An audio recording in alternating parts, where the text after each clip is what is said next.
Hello बच्चों, इस video में हम पढ़ेंगे चैप्टर द डायमंड नेकलेस। तो उससे पहले हम क्रिएटिव कॉर्नर में दी गई एक्टिविटी करेंगे। यहाँ पर बच्चों आपको कुछ 5 मेटल के नाम लिखने हैं जिनसे कि ऑर्नामेंट्स बना सकते हैं, यानी कि ज्वेलरी बना सकते हैं, जैसे कि गोल्ड, सिल्वर, डायमंड, प्लेटिनम, इस तरह से। तो बच्चों आइए अब अबाउट द स्टोरी पढ़ते हैं। ये स्टोरी एक उस लेडी के बारे में है हु वाज एक्सट्रीमली ब्यूटीफुल, जो बहुत ज्यादा सुंदर थी, लेकिन वो एक पुअर फैमिली में बॉर्न हुई थी। तो she wish to live in a luxurious life. वो बहुत ही लग्जरी वाला जीवन जीना चाहती थी, but she had to paid it by losing beauty. लेकिन उसे ये कैसे, उसको बदले उसे क्या चुकाना पड़ा? उसे अपनी सुंदरता खोनी पड़ी। तो आइए देखते हैं कैसे इस स्टोरी को पढ़ करके। Long time ago one of the most pretty and charming girl was born. बहुत समय पहली बात है, एक बहुत ही सुंदर लड़की का जन्म हुआ। उसकी जो सुंदरता थी वो इतनी ज्यादा थी कि she was meant to live a luxurious life. ऐसा लगता था किसी बहुत ही वैभवशाली जीवन वाली लड़की, जीने वाली लड़की है। वेयरिंग ब्यूटीफुल क्लोथ्स, वो बहुत सुंदर कपड़े पहने हुए थी, and expensive jewellery, and residing in a big mention, की जैसे कि बहुत ही अच्छे कपड़े, सुंदर कपड़े पहने हुए हो, बहुत ही महंगी ज्वेलरी, और एक किसी बड़े से घर में रहने वाली हो। She could have easily been taken as a lady of great wealth. वो आसानी से कोई भी उसको बहुत ही मतलब संपन्न परिवार की लड़की समझता था, लेकिन उसका भाग्य ने उसके साथ एक मजाक किया और उसको एक गरीब फैमिली में जन्म दे दिया। They had no dowry for her, कि उनके पास उन्हें देने के लिए कोई दहेज नहीं था। She finally married a little clerk Walter in the ministry. उन्होंने क्या किया, जल्दी उसकी शादी कर दी एक छोटे से क्लर्क वाल्टर के साथ, जो कि मिनिस्ट्री एजुकेशन में क्लर्क था। मैडम वॉल्टर जो थी, madame Walter as the came to be called, वो बोलने जाने लगी, she was very unhappy with her life. वो अपने जीवन से बहुत ही नाखुश थी, और उसके she believed that though she was born beautiful and clever, वो ऐसा विश्वास करती थी, ऐसा सोचती थी कि जब वो इतनी सुंदर और चालाक थी, पैदा हुई थी, तो उसका भाग्य, by not making her born in a poor household, कि उसका जो भाग्य ने उसको गरीब परिवार में नहीं पैदा करना चाहिए था, और किसी रईस आदमी से उसकी शादी होनी चाहिए थी। Had played a cruel joke, उसकी किस्मत ने उसके साथ बहुत ही घटिया मजाक किया है। तो she imagined vast salons decorated with antique steels, exquisite pieces of furniture, supporting priceless ornaments, where she could give big parties. वो ऐसा सोचती थी कि उसके पास बड़े बड़े रूम्स हो, सलोन्स मतलब रूम्स हो, जिसमें कि वो बहुत ही एंटीक यानी पुराने उसकी बनी हुई वैल्यूएबल कीमती चीजें रख सके, बहुत ही इस एक्विसाइड मतलब कि बहुत ही एक्सट्रीमली सुंदर फर्नीचर हो, जिसमें जिस और उसके जो गहने हैं वो एकदम प्राइसलेस हो, बेशकीमती हो, और वो जहाँ पर वो अपनी बड़ी बड़ी पार्टी दे सके। तो she wish to live a life, वो इस तरह का जीवन जीना चाहती थी, that would compliment her beauty, जो उसकी सुंदरता को और भी बढ़ा सके। And when she and her husband sat down for dinner, जब वो और उसका पति खाने के लिए बैठे शाम को, तो व्हाइल हर हस्बैंड एक्सक्लेम डिलाइटेडली, उसके पति ने उससे पूछा, आह ब्रो, ये मतलब कितना अच्छा खाना है, इससे अच्छा क्या हो सकता है? तो she imagine delicate meals served on silver plates, वो ऐसा सोचती थी कि उसे चांदी की प्लेटों में खाना मिलेगा। Madam Walter had no fine clothes, कि उसके पास कोई अच्छे कपड़े नहीं थे, अच्छी ज्वेलरी नहीं थी, कुछ नहीं था।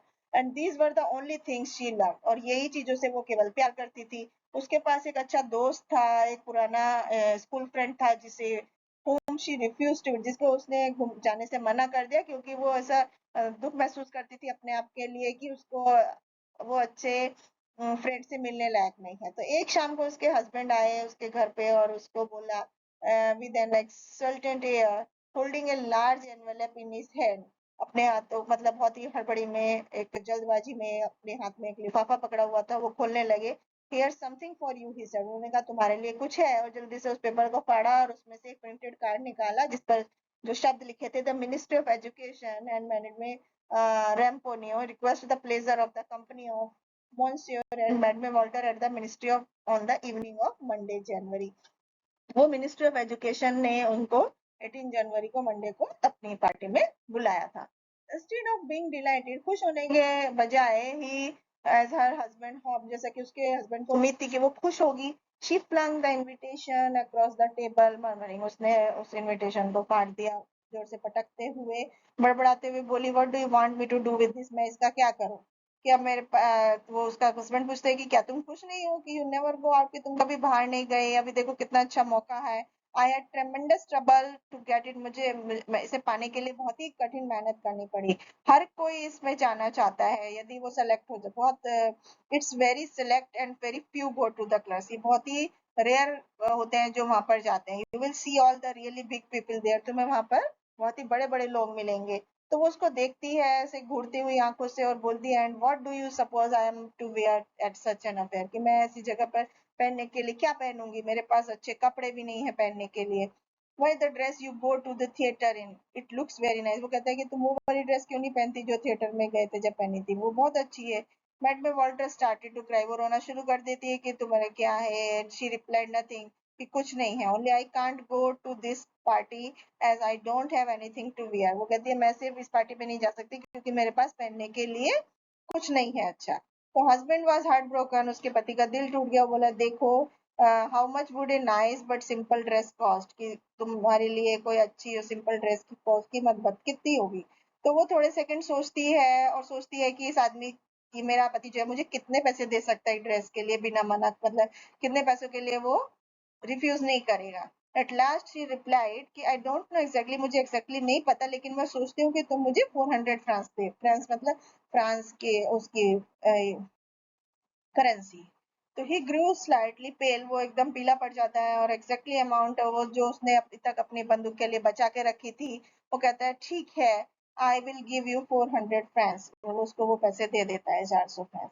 तो day of party Drew near, party का दिन नजदीक आ जाता है और मैट में वेल्डर जो है वो बहुत ही उत्सुक दिखाई देती है। एक शाम को वो अपने पति के पास जाकर उससे बोलती है कि वो कहती है कि क्या मामला है, you have been behaving very oddly, वो अपने पति से बहुत ही अलग तरीके से अजीब सा व्यवहार करती है। I am utterly miserable because I don't have any jewellery to wear, वो कहती है मैं बहुत ही परेशान हूँ क्योंकि मेरे पास पहनने के लिए कुछ ज्वेलरी नहीं है, गहने नहीं है। वो उसका पति चिल्लाता है, कहते हैं तुम कितनी मूर्ख हो, go and see madame Hudson your friends, अब जाओ और अपने मैडमे हडसन के देखो, उसके अपने दोस्तों को देखो, दोस्तों से देखो और उनसे कुछ ज्वेलरी उधार ले लो।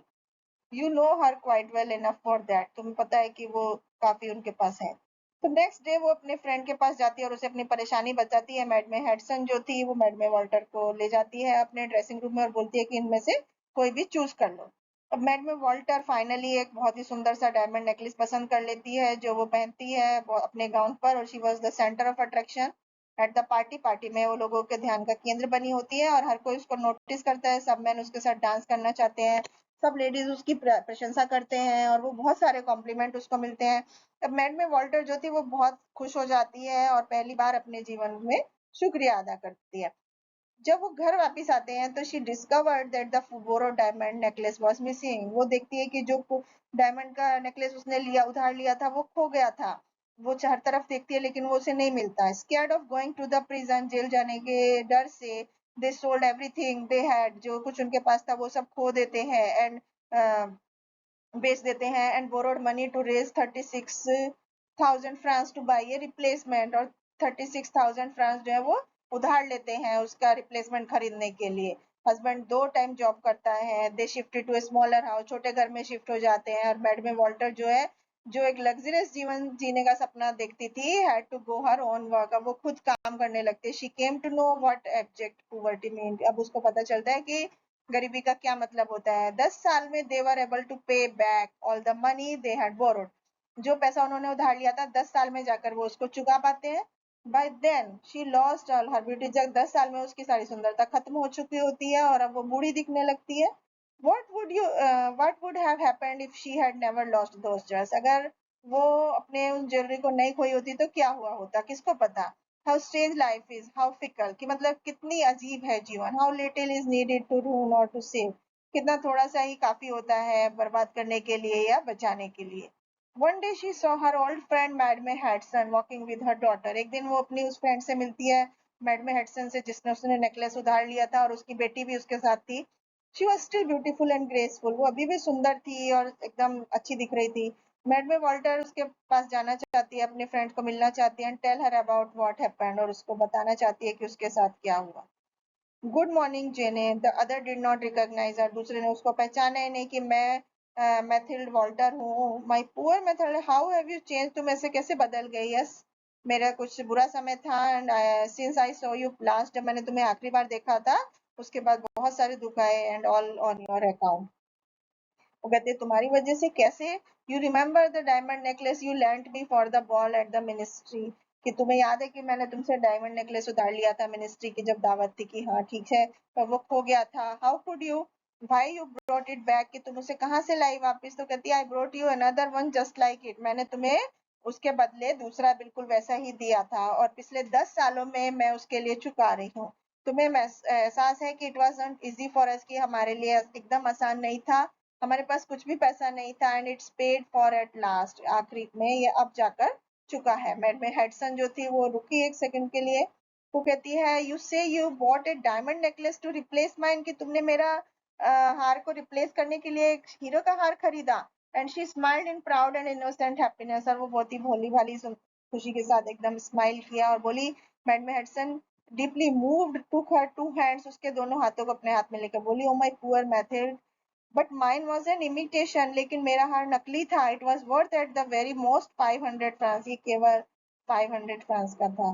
तो बच्चों इस कहानी से क्या शिक्षा मिली? कि we should live in our reality, never run behind the luxuries, कि हमें अपनी वास्तविकता में रहना चाहिए, कभी भी लग्जरी के पीछे नहीं भागना चाहिए। And sometimes it cost very much to us, कभी कभी क्या होता है उसकी कीमत हमें बहुत भारी चुकानी पड़ जाती है। Thank you.